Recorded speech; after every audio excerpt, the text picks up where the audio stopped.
Welcome back to Who's Your Band? And before we get started, I just want to take a second to wish my co-host, Sean Morton, a happy birthday. Happy birthday, Sean. Thank you, Dollface. Man, let me tell you something. You only age, you're like a fine wine. You age gracefully, age great. How old are you? Are you turning 29 for the 15th time? 44, yes. There you go. Jeff, I wish I could say the same for you. You're more like the Taco Bell that you throw in the backseat of your car and forget about for 4 days. Yeah, that's what I am. That's what I am. Okay, well, thank you. Listen, the love fest is over. I wish you a very happy birthday. I wish times were different when we can be hanging out and enjoying. I know. I'm happy with this. I'm not happy with that. We deserve better, but the show is better today. I am really excited. I say this every week because we have great guests, but I'm really excited to introduce this guy here. This guy is he's one of the rising stars in not only New York politics, but I'm going to say national politics. It's really my honor to welcome to the show New York State Assemblyman, Mr. Charles Fall. Hello, Charles. How are you, Jeff? Thank you for having me on. Oh man, are you kidding me? It's like I said, it is a sincere pleasure. We have a lot to discuss, so let's get right into it. First question off the bat. What is an assemblyman? Like, what does the job entail? Absolutely. So the job as an assemblyman, there's a number of things we do, right? We are elected by the people in our respective districts. We are a branch of government at the state level, right? So in order for anything to become law, it needs to go through three processes, right? You have the governor, the state senate, and then the state assembly, right? And it's just So New York, most states' government, just for people who may not know, are set up like our national government. Exactly. Right. So what I am, I'm like part of the House in the state of New York, right? For the state government. Right. So our jobs is mainly focused on passing the state budget, make sure the state budget is passed on time, and that's of course about over $170 billion.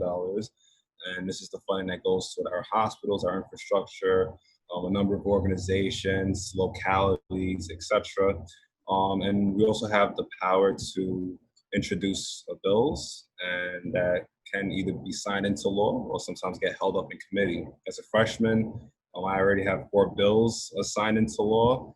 2 of them actually just passed 2 weeks ago. And so if the governor signs those, it'll be 6 by the end of my first term, which is, great. I wasn't expecting that, but I guess with the hard work and the constant follow-up, some things can get done. That's really the gist of the job, right? The state budget and introducing bills, but we can't also forget the people we represent, right?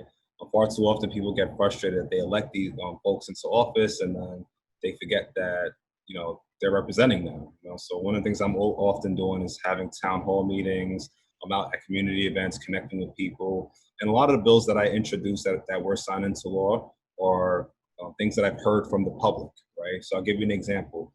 One of the bills that passed 2 weeks ago it's a bill that would require the city of New York to hold a public hearing if they wanted to cite a homeless shelter in any community, right? And the reason why I introduced that bill is because the city of New York did something like that without, having a dialogue with the community, even though the city may already move forward with the bill, but I think it's important during the process that you hear from the community what their concerns are, or the schools overcrowded, is infrastructure in the community sufficient.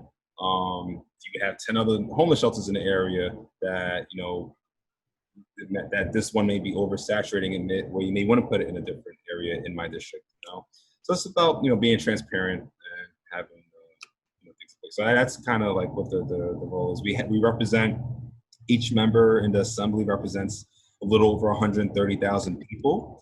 We have 150 assembly members throughout the state of New York. And in the Senate, it's like the same thing. They have about 63 senators. And each senator represents roughly 350,000 people.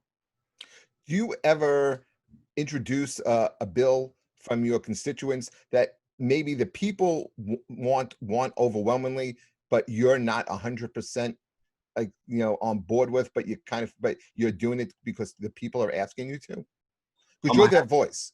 Yeah, I haven't had a situation like that yet. But anything that somebody brings to my attention, the least I could do is like take a look at it and consider what I'm going to do with it, right? There will be times where I'll give you an example, like right in the '60s, I think what public opinion didn't want, what was it, the civil rights bills to get passed, but the elected officials at the time felt strongly about it and they got it passed, right? So there's going to be times where we may not necessarily agree with what the general public wants, but I haven't had that situation yet. But I can't, we're elected to make difficult decisions sometimes, but we're ultimately took oath of office, and that oath of office is about doing what's right and uphold the Constitution. Okay. How did you get started in politics? Because I know you from high school. We were talking off. You were always a smart kid. You always a very respectful kid. Not the best football player I've ever seen. I got to say that. Basketball may have been more your sport, but you're always very smart. Did you always want to get started in politics? Did you always have an eye towards politics? Not right now, because actually basketball was my dream, going to NBA. And I remember my father telling me, like, toward my senior year in high school, going into college, that I need to continue to make sure that I do very well in school, because you never know when athletics will end, right? And of course, I tear my ACL and have all these injuries, and I'm like, okay, wow, good thing I'm doing very well in school, and I'm involved, right? Because I've been volunteering for political clubs. And it's also interesting, right? There was an example that was given to me the other day, where you give the kids two examples. You have a book right over here and a ball over here, and you tell the kids to step on one. Which one is more stable? Of course, the book is more stable. Right? Which is such a powerful, I think, example and tool. But like, what really got me into politics was the President Obama's first campaign when he ran for office. And how inspiring that was. He ran with dignity and with honor, right? He was like he ran with a certain type of class. He didn't just say anything to get elected. Do you remember where you were when he took the oath of office? Yeah, I was in Oklahoma. So that was my first really? college. Yeah. So I thought you. You're right, because you graduated in June of 2008. Our class was actually the first class to graduate in May on a football field. Okay. I remember that. And right afterwards, it was the thunderstorm. Yes. Yes. Yeah. That's appropriate. You are the first Muslim elected to the assembly. You were born here, right?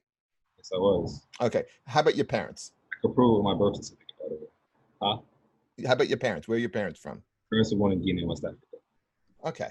And, growing up, they instilled that, I remember meeting your father. Your father is a very imposing man. Like, he doesn't have to say much, but, he has that aura about him. What was it like growing up? I know your brother very well. And I think you have 4 more siblings. Yeah, correct. And he was and he was at home. Was he hard, hard guy to kind of like, he laid down the law at home? Yes, he was actually very flexible, right? Very flexible, but you also knew when he was very upset. And him and my mom, as kids growing up, they were immigrants that just came into the country, right? So they were trying to figure out how to survive here while raising us. So for them, they always, I guess, set the standard very high. Like, I'll give you an example. Like, I'll come home, I pass the test with a C. They're like, "Oh, we expect for you to pass. We want you to get an A, right?" It's like they always like upped it up for us. And also seeing the value of hard work. There's no excuses we can't get something done. We got to figure out how to get it done. Because if they couldn't get it done for us, we all would fail as a family. And so that was like the lessons that we learned. And we just also having like not only my father but my mother around. They're really like they're like role models for us. Your father didn't have, because the thing I remember about you as a younger guy and your brother as well is you guys were always very even keeled. You know, I think that's you never got really too mad. If you did, you didn't show it. You guys had great senses of humor, but you always, and always extremely respectful. And I think that, is a credit to your parents. Like they absolutely, taught you the right things, you know, the lessons growing up, and that's where I think it starts. Agreed? Agreed. No, absolutely. It starts at home, I think. And when you leave, and I tell this to my daughter all the time, when you leave this house, you're representing not only yourself, you're representing the whole family. So if you go into school, you get into what you're teaching, you say certain things, that's a reflection of us at home. You didn't learn that from us, but you're basically giving that idea to your teacher. Oh, this is what you learned from home. So those are the things I try to tell my daughter too, to make sure she's always conscious of it. It's not only about her, she represents the family. That's the same thing, we got growing up, always being mindful of how we're talking to folks, treating others like how we want to be treated. It's the very basic things of what it should be a kind human being. You know it. You would think that would be the case, but in these days and these times, that seems to be out the window. You represent the North Shore of Staten Island. What are some of the pressing concerns in your district right now? Transportation pretty much sucks. Education funding in certain communities is not where it should be. And we don't have a public hospital, right? And we have hundreds of thousands of taxpayers that are paying taxes, but we don't have any public hospitals. And so the opioid epidemic, this slight big on Staten Island. It's big on Staten Island, but there is some progress being made there.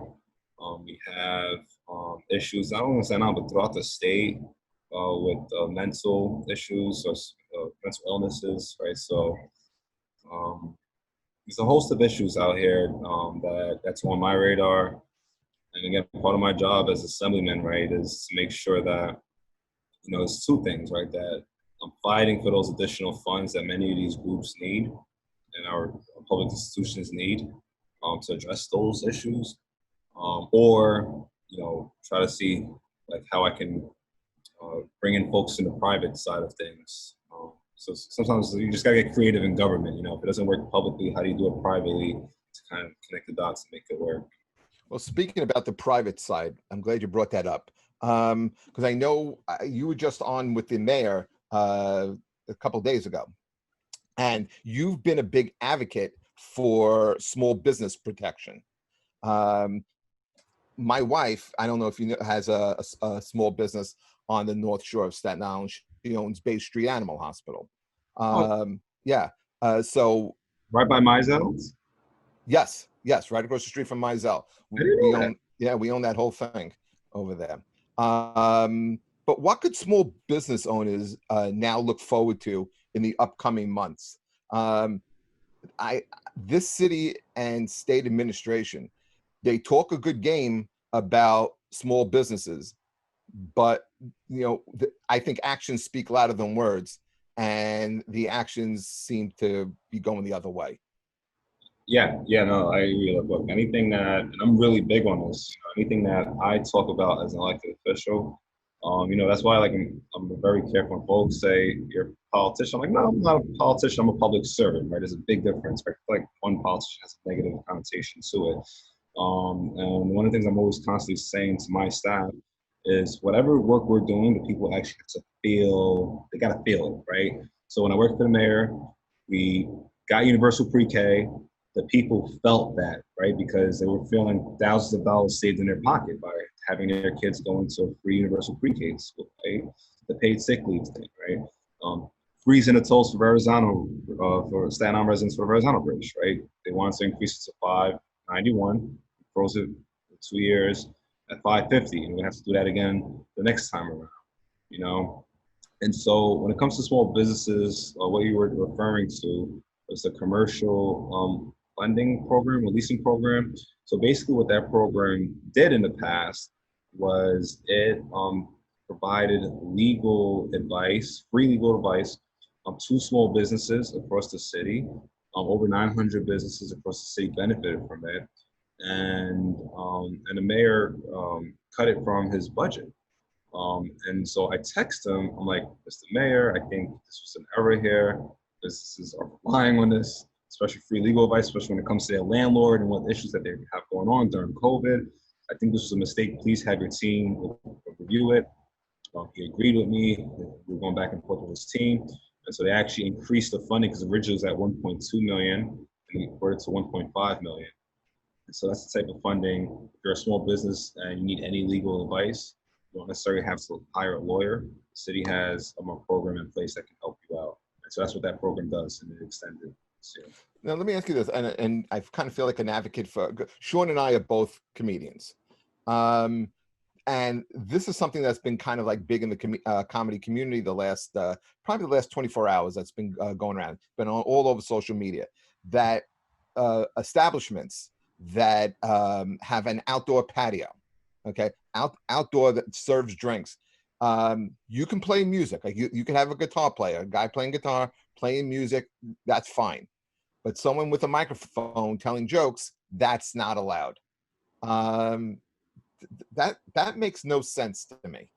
I think that's what frustrates a lot of people with what's going on with government today, is that there seems to be a lot of inconsistency with these laws that are made kind of on the fly, and and these agencies that people didn't vote for that are just kind of like popping up, and like nobody asked for this, nobody asked for that, nobody asked for, like, like de Blasio is against this stop and frisk, but yet you can stop a car from coming in. It's the same thing.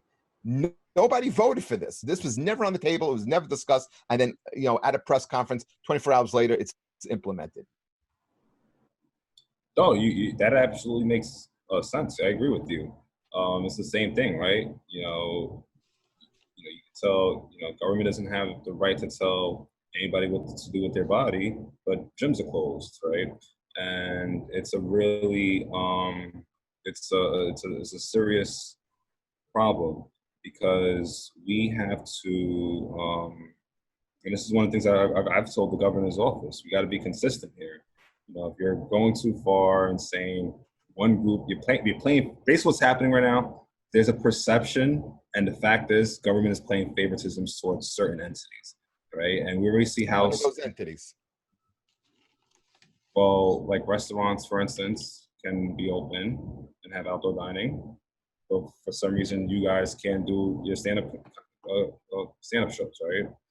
And it could be done in a safe way. If you are going to do something outdoors, and the capacity of outdoor seating, the maximum capacity is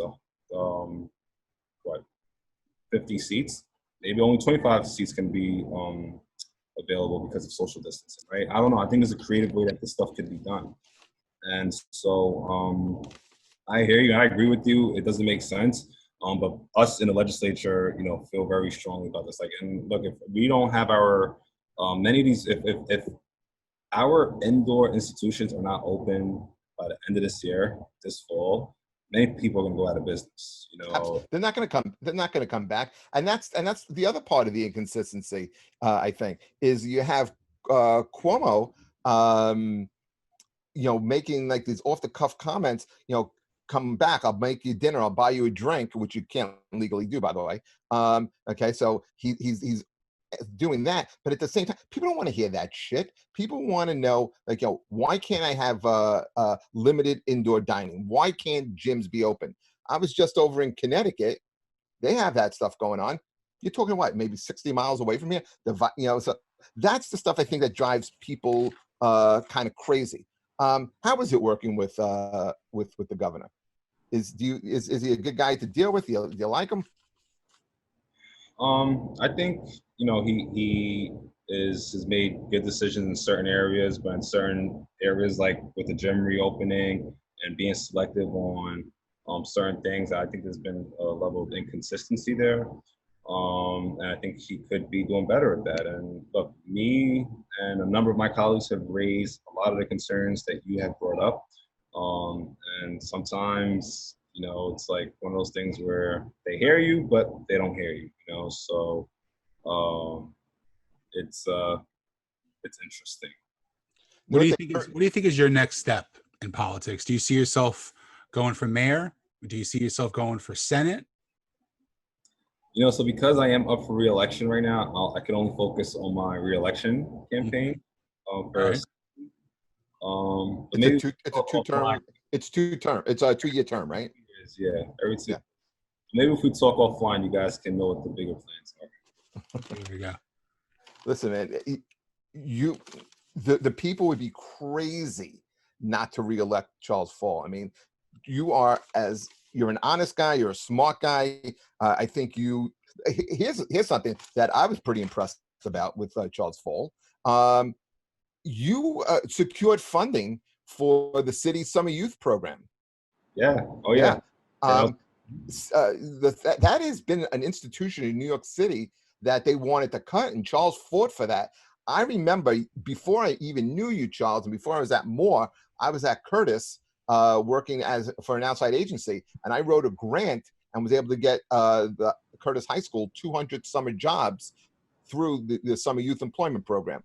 It's an invaluable program to the city and the kids in this city. And for something like that to be even considered to be cut was insane, but you fought to get it funded. Oh yeah. So, and this is what happened, right? And this is like so black and white. City of New York has what they have campaign finance, right? And if the city's saying that times are very hard and they got to make cuts, why would we cut summer youth programming when there is this thing called campaign finance, where literally for every $1 you donate to a city campaign, it's going to be matched with $8 of taxpayer dollars, right? So if you donate $20, it's like $170 something, right? Of taxpayer dollars, right? So like, why would you cut youth program when you should be cutting campaign funding that taxpayer dollars should be paying for, which is a whole nother conversation, and that's one of the things I spoke to the mayor about. I'm like, look, instead of cutting this funding, I think you should look at cutting that, right? And then when things are back healthy, then, we could revisit, having that at a later date. But, talk about cutting jobs and cutting this, it just doesn't make sense, in my opinion. And he agreed with me. We had this conversation in person after one of the food pantry visits, and we got it restored.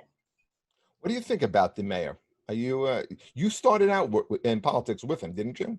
I did. Look, I personally, the reason why I'm always going to be grateful and thankful for the opportunity I had working there. I was like 23, 24 years old at the time. One of the things that I saw from him behind the scenes that the public does not see is, he'll ask you a question from a certain constituent from months ago. Like, whatever happened to this one case? Where did that go? Okay, if that person didn't follow up on it, he's gonna ask, why is that person working for us?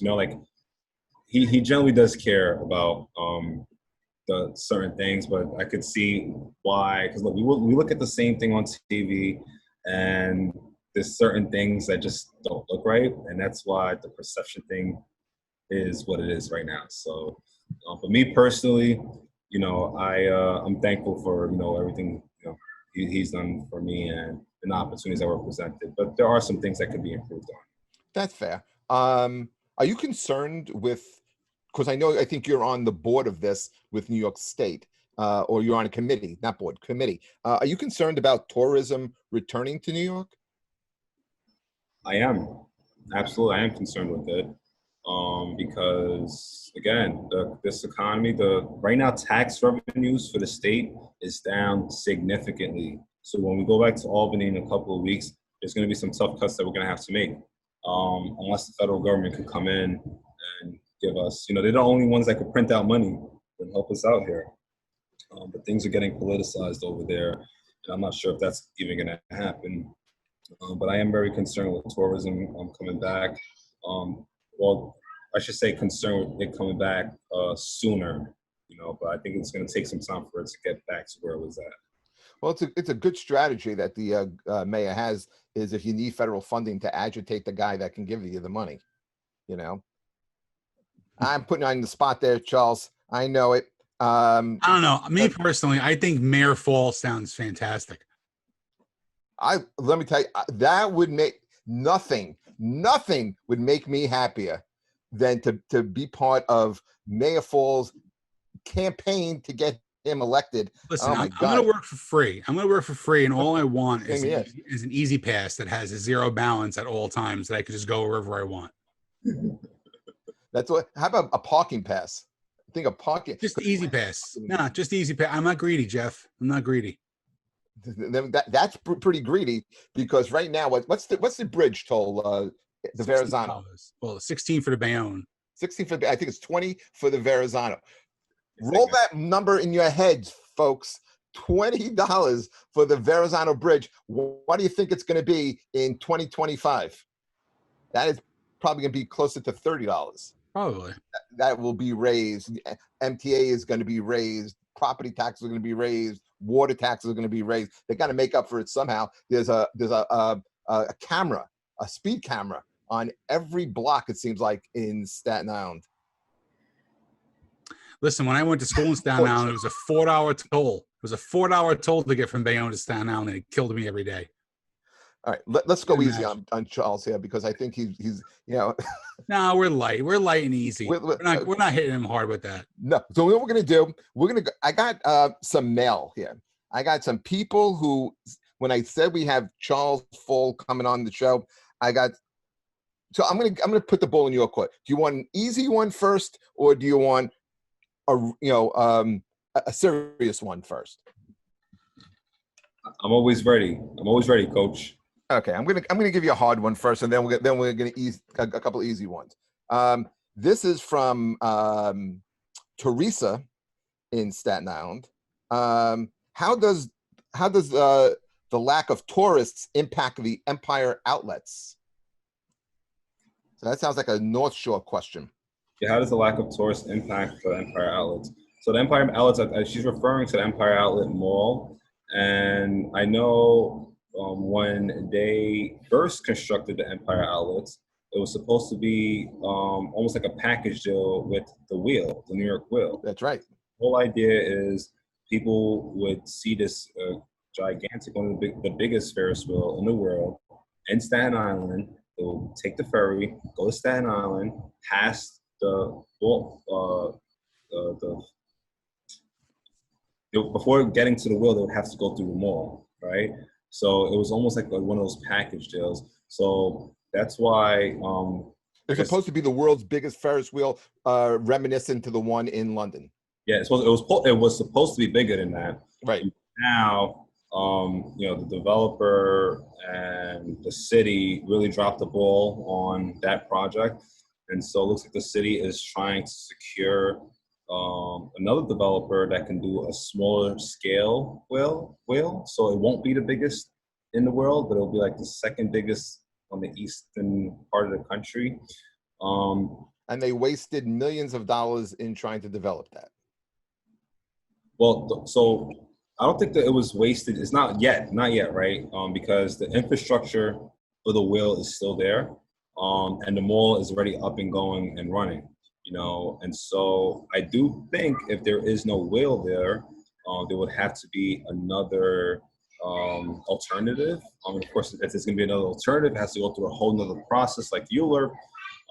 But I think most importantly, there is still some opportunity to ensure that the Empire Outlets is saved and is doing well. But there has to be more activity in that area. But I think, again, tourists, they were definitely, when this thing was decided years ago, they were hoping that the tourism would be at a higher level than it is right now. So it couldn't get any lower than it is, but that's the fault of the pandemic. Sean P. You may know Sean P. from now in Pennsylvania. He wants to know, what are your fondest memories of playing for Coach Rich Pastiglione? One that it was 5 o'clock in the morning, and I would hear this short guy yelling at us for no reason. But in all seriousness, he was a tough coach, a very tough coach. And I feel like a lot of, I always, give my parents credit for what they did for us.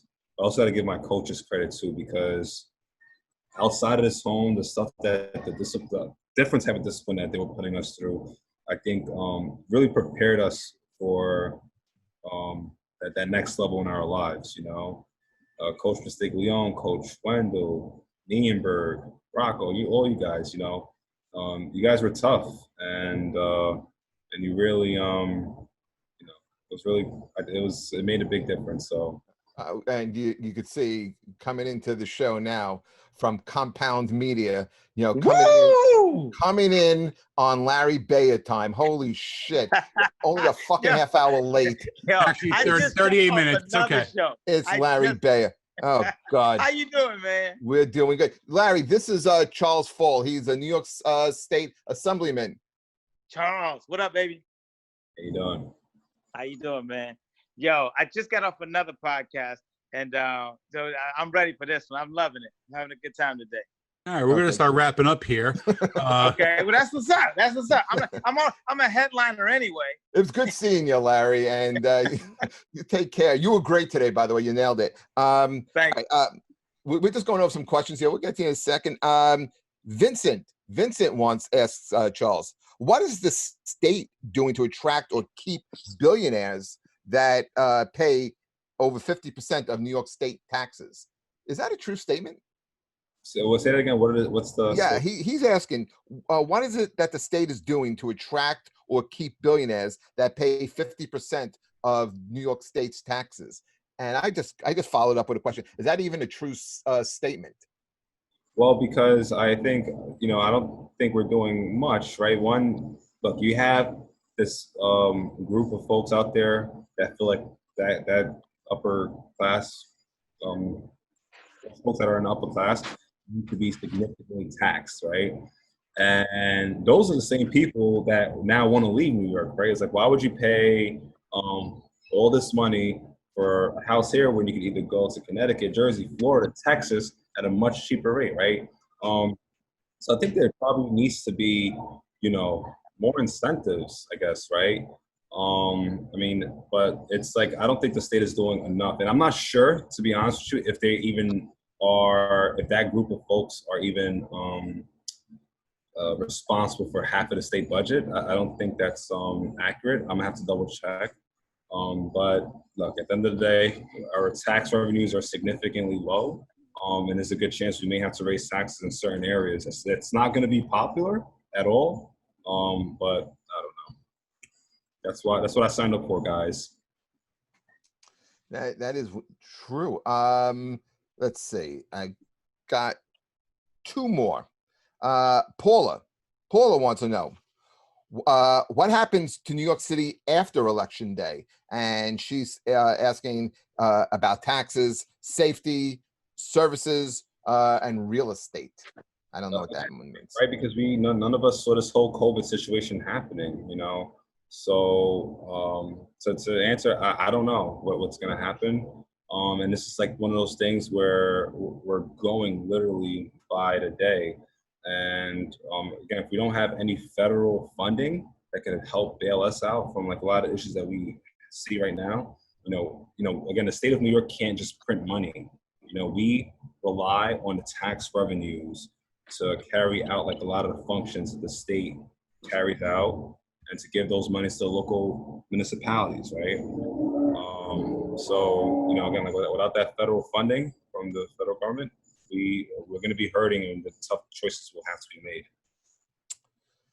Okay, and last question for viewer mail. Did you play with Kyle McAlarney? Yeah. So when I was a freshman, Kyle was a senior, and he was incredible. I never saw anybody's work ethic like his. Our practice would start at 5 o'clock in the morning. We'll get in the gym like around 4:30. Kyle's in the gym already, sweating like a madman, man. The consistent work ethic was unbelievable, and it set the tone for what we should be doing if we want to be champions. Yeah. If you're not sure, Larry, are you a college basketball fan? Yeah. Okay. Do you remember a few years ago on Notre Dame had a guard named Kyle McElhonney, and he wound up setting the record for 3-pointers in the Big East. And Charles was a teammate in high school with Kyle. Okay. That's what we're kind of discussing there. Yeah, Kyle was known to have this insane work ethic, and Charles, he went back to Moore and then just left. He was working with Gordon Hayward over with the Celtics, and now was just offered a job in the NBA, and he took that job. Okay, that's interesting to people. Larry, what is happening, my friend? What have you been up to? Everything. Let's Get Loud is now in the UK, and when Africa, so people know, Let's Get Loud is Larry's show on Compound Media, and then basically comedy is coming back. We're doing a lot of shows at country clubs and a lot of different things. Sean was on the show with me. Where are those shows? Well, I don't want to, give. No, I mean, are they in New York? Or are they out of state? New York. There's some in upstate New York. There's some in. I live in Greenwich, Connecticut. So there's some in around here. We're doing a show somewhere here in Connecticut at the end of the month, and then we're producing another show soon. So, but I love live stand-up comedy. Is coming back, and I'll be back in the because I was at just before COVID hit. I was at the Blasio and did the Borgata.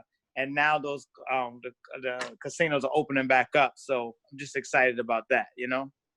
Sean, are they opening up for entertainment yet? No. Well, that's that. Yeah. Hard Rock is not open yet for entertainment because that's where I work. Yeah. But, the comedy club's closed right now. They Howie Mandel took his name off the club. So, did he take his name off? He's like, fuck it. Pretty much. It's not coming back. It's not coming back then. Well, they have it issued as the comedy club on their website. So I don't know. Maybe I'll make a phone call. Maybe I'll take it over. I mean, I'm Howie Mandel, but Yeah, Pat Oates just did Mohegan Sun comics up at Mohegan Sun. So they was asking me did I want to come up there, and I'm just going wherever. Just like me and Sean did a show together up in at a country club. We're out on the patio. That's right. And it was a fun. We had Mark DeMeo, Gino Visconti, Aaron Berg. No, Aaron Berg wasn't there that day. No, Chrissy Mayer. Kevin Dombrowski. So it's just that live interaction is coming back. So I'm excited about that stuff, and then learning how to be a better host for a sit-down show, because I already knew what I could do standing up on stage. But to me, I always likened it to when Jordan went and played baseball. This is me developing that muscle. And Anthony Cumia has been very great at being a mentor to me, and all the other people, Pat Dixon, Aaron Berg, been a mentor to show me how to do this thing the right way, You got some great guys in your corner, I'll tell you that. Yeah. And even over at Gas Digital with Ralph Sutton, they always give me advice too. Why don't you do this? I was like, okay, cool. And that show's really been knocking it out of the park as well. Now, we haven't started, again, Sean, we waited too long with this. Music. The show is called Who's Your Band? And, we like to also kick around music with our guests. We just spent the last half hour or so talking politics with Charles. Charles, like I said, New York State Assemblyman. But when it comes to music, Charles, what are you listening to these days? What are you a fan of? I listen to everything. African music, R&B. Do you have a particular artist that you like?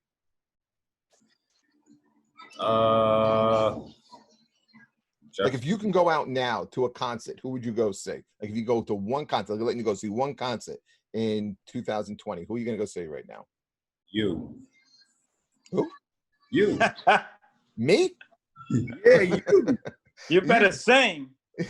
Yeah, you better set your bar a little higher. David, $15, Charles. Trust me, I've seen it. This would be karaoke. I just wanted to make sure I heard that right. Yeah, I thought you were about to say you too. I thought you were going to say you too. Okay, I didn't see that one coming.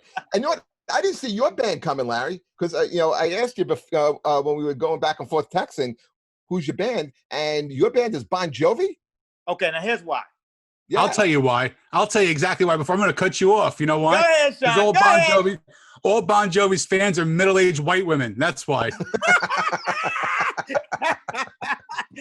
living on a prayer.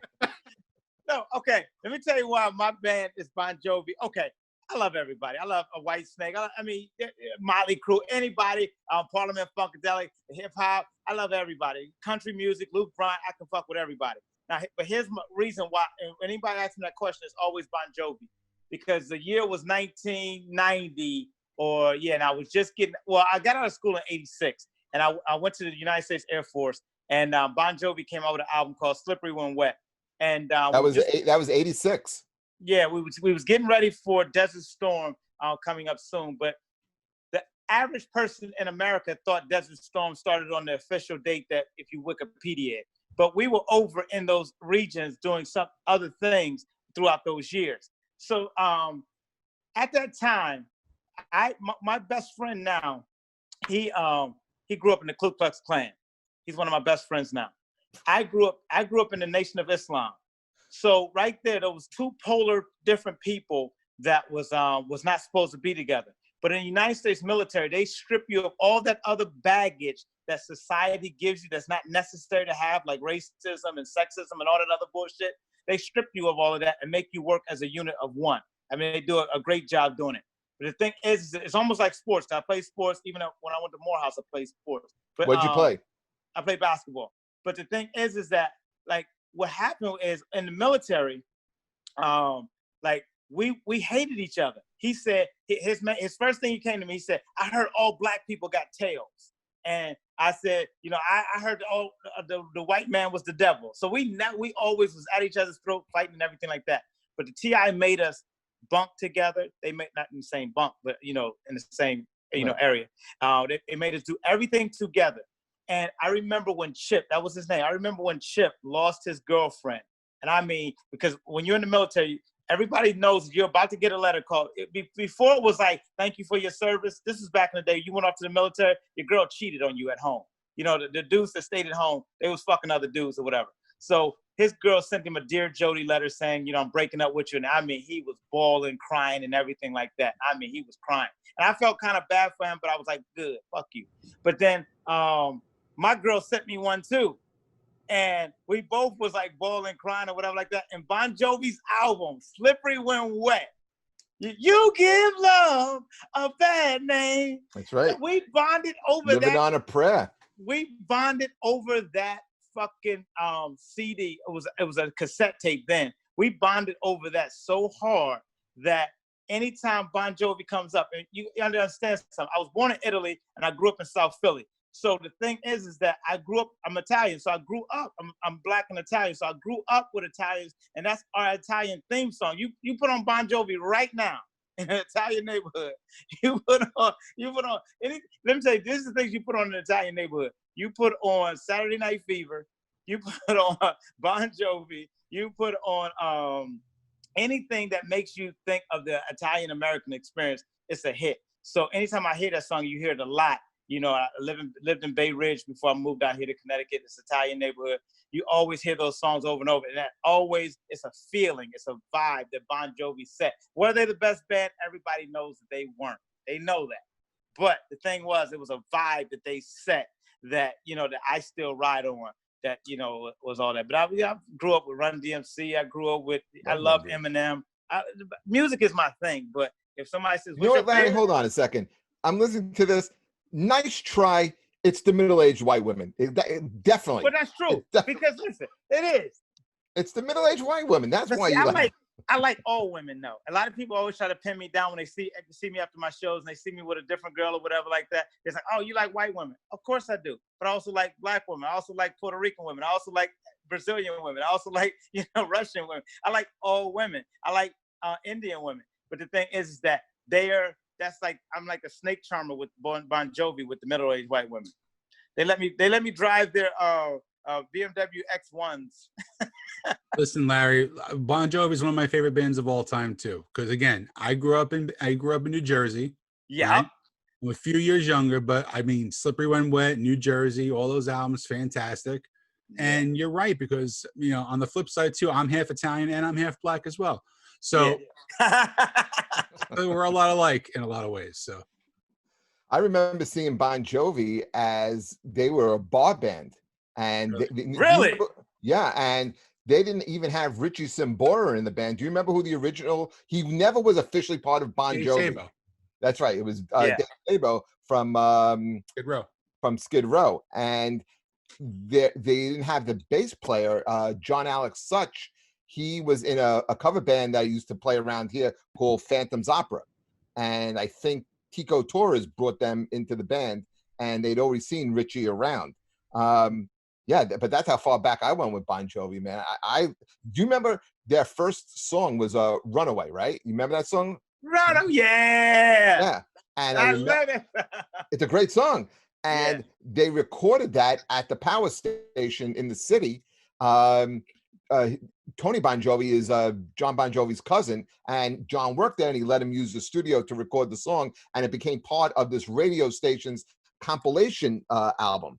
And that was the song that kind of broke them. And from that compilation album, they wound up having to get a band together. You know, Sabo couldn't do it, and they got Richie to come into the band, and they wound up recording 78 Degree Fahrenheit. That was really their first album. Wow. And you know, it's so fun. My favorite Bon Jovi song is Never Say Goodbye. That's probably the song I hate the most. Why? There's no bad Bon Jovi songs. Oh, there's plenty of bad Bon Jovi. Bed of Roses is a song that I would stab you in the neck with if you next to me, Sean, and you told me you enjoyed that. I sang that to a girl one time. No, you didn't. Did you? Oh, I totally did it. Karaoke. Please, I know it's Larry. It's Sean's birthday, but please. Happy Sweet 16, Sean. But Sean, please tell the story on why you sang this incredibly shitty song to a girl. It was a girl that I was friends with, and like we didn't there was like that connection, but we never hooked up. And this was like 25 years ago. And we went to Cary. She was moving back to Iowa, right? And I was contemplating going to school in Iowa just because. Yeah, we do that. And I sang that. I belted this song out of karaoke, and of course, when I had to hit the note where it says "where I sleep on a bed of nails," my voice just cracked like Peter Brady on the Brady Bunch. It was horrible. Fucking Mo. That was the deal breaker. Oh, it was totally. Once I hit that note, I was like, yeah, nothing's getting touched down below today. Sean, Charles, have you ever sang a sappy song to a girl?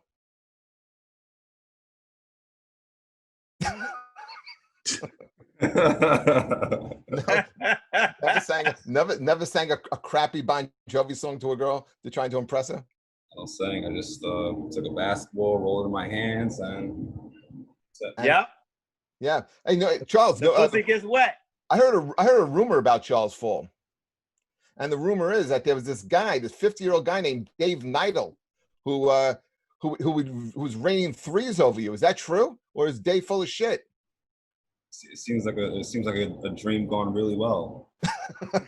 Urban myth. Dave Neidl is a gym teacher and board what is he? Driver's ed teacher. Great guy. You know, probably the best fancy guy I know. Who for fantasy football and all sports. But yeah, he loves talking about how he was draining threes over Charles Fall. Comment, Charles. He got a few shots in. I played basketball with Felipe Lopez one time when he was at St. John's and I was at St. John's. We were playing just intramurals, and of course now, I wasn't always in the spectacular physical shape that I'm in right now. I was a little heavier at the time, and so he got the best of you. He jumped over my head. Oh shit! Yeah, he was Felipe a phenomenal college athlete. Yeah, Felipe jumped over my head. Yeah, if you know the New York basketball scene, like I'm cool with all the New York basketball players from back in the day that either played entertainers or classics or at the Rucker and everything like that. That played in all of these the high schools with Stephon Marbury and everybody, and they have so many Felipe stories of when Felipe was in a game one time in high school, and because when Felipe would come to the high school, I mean, entourage. When I say entourage would come with him, entourage would come. And Felipe got thrown out of a game one time, and Felipe got his clothes, and he left, and the whole gym left with him. Did he wound up getting drafted by the Spurs, or did he ever make it to the NBA? He was in the NBA for like a couple seasons. No, it wasn't that long though. Yeah. Why does a guy like that, have such a great college career, but doesn't transcend into. A Charles, I lot mean, of you're a players, basketball player. are like that. But look at Bobby Hurley. Bobby Hurley can be considered one of the greatest point guards in NCAA history. Yeah. And did nothing in his NBA career. You know. Yeah, Larry. And then you got, I mean, these are amazing athletes in college. In college and the pros. But also, a lot of times there's a system that you have to conform to. I remember that there was a lot of players who had gifted skills when we played, on the playground or whatever like that, but could not buy into a motion offense, could not buy into, setting a ball side high pick or doing anything with a system. They just could not get the system or whatever. That's one reason. And another reason is sometimes a coach will know how to defend that player, to shut that player down. There's some great defenses that will shut a player down like a Felipe, and especially if you haven't bought into the full game, there are 4 other players on the court with you mentality. When I grew up, there was a player by the name of World Be Free. And love him. He never saw a shot that he didn't like. He could be anywhere on the court, but he was worse than Kobe. Basketball. Huh? He was worse than Kobe. Oh, Kobe doesn't even come close to him. You remember him? He was on the Cavs, right? Yeah. Kobe don't even come close to him. But the thing is that I used to watch Kobe play at Lower Merion High School. Him and Rip Hamilton when they used to go forward against the state championship or whatever like that, and they used to have because I think Kobe them lost junior year and then he went back and won senior year. But I used to go to Lower Merion and watch those games, and Kobe still was a player that could play with people. He just wanted to shoot more. A lot of people can't buy into that system. They just think that it's, just shoot or whatever like that. And they can have a skill set for playground basketball, but they just don't have it for that team sport. That's one of the things. There are better people outside of the game of the NBA that are inside the NBA, but sometimes it's marketing, sometimes it's attitude, sometimes so many different factors. Same thing with acting and comedy and everything like that. True. True. Well, listen, we could go on with this all day, but you know what? Like I said, today is Sean's birthday. So Sean has a birthday party that he has to attend. Where you going? The other room. The other room for that? Yo, did Darius say happy birthday to you? Yes, and I got like $58 of barbecue waiting there for an hour. You're killing me. Well, go get it. Because we got clams and mussels that we're about to make. Ugh. I know. But we want to wish Sean a happy birthday. We want to thank you guys so much for coming on and give us your time. Charles, we really appreciate your time. How old's your daughter? How old are you, Nyla? How old? Okay. Like, listen, I didn't ask to be a part of social media. Just woke up. Great. Just woke up. Well, anyway, Charles, we wish you the best of luck in your future endeavors. And anytime you're ready to run for mayor, you let us know, man. We'll do everything we can. We will always have your back. We wish you the best on re-election. You're going to do fine. So again, we appreciate you taking your time out to sit and chat with us a little bit. Larry, same with you, man. I wish we had more time with you. That's okay. That was enough because I got to go do another one in a second. But here's what I want to say. If any of y'all want to get on Let's Get Loud, Sean knows he's supposed to have been on it already. Yeah, because you didn't send me the information. You dope. Okay, well, you're gonna get it. I got people that do that. But I listen. I will get you on there. I will get you on everybody on there. Congratulations on the movie success to you too. Hey, thanks, man. And then Charles, if you ever want to get on Let's Get Loud, we had a judge on there this week from Los Angeles, and he was talking about a lot of different things. So judges, congressmen, everybody, I bring every walk of life on there to just have some fun with us. Charles is a good man, believe me. Before we go, I just want to say this. This past weekend, Comedy World lost a good man. We lost Mike Tomasino from Catch a Rising Star. Mike was a Staten Island guy. Yeah, and he was like really like, as Bobby Collins, who was our guest last week, said, he was one of the good ones. Yes. I just wanted to acknowledge Mike's passing. Good, and good friend of mine. Yeah. So I think the last time I saw him was actually at your show, Sean. Yeah, that was his first show back from being sick. Was it? Yeah. Oh, Yeah. man. So Well, I don't know if y'all remember Vic Henley. We yeah, lost of course. Vic Henley, and I remember we did the Hamptons together, and then right after that he passed. I was like, man, so when we lose somebody like that, it's like losing a brother. yeah, and you know how the comedy bookers are. The bookers and the managers are not always comic friendly, and this guy went over above and beyond for all of us. So, Yeah. So between Mike Tomasino and Vic Henley and Jeff Parami, and Pete Michael, Angelo Lozado, God, it's just 2020 can't end fast enough. Yeah. Anyway, guys, all you guys be well. Take care. We got a big guest next week. Big show next week, right, Sean? Yes. When I confirm it, we'll make the announcement. Woo! Okay. Yeah, it's next week. But guys, again, thank you very much. Everyone, take care, and we'll see you next week. You guys, Okay, thank you guys for Happy coming on. birthday, Sean. Thanks, brother.